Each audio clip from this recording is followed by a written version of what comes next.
Welcome to our tutorial on managing your Substack account settings. In this video, we'll guide you through the steps to disable direct messaging on the Substack app. First, open the Substack app on your device. Once it's launched, look for the profile icon at the top right and tap on it. Next, a menu will appear. From this menu, select Settings to access your account preferences. Next, in the Settings menu, tap on Privacy and Safety.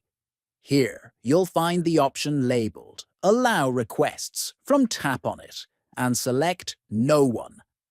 This action will prevent anyone from sending you direct messages on Substack. By following these steps, you've successfully disabled direct messaging on the Substack app. If you found this video helpful, please consider subscribing to our channel, liking the video, and sharing it with others. Thank you for watching.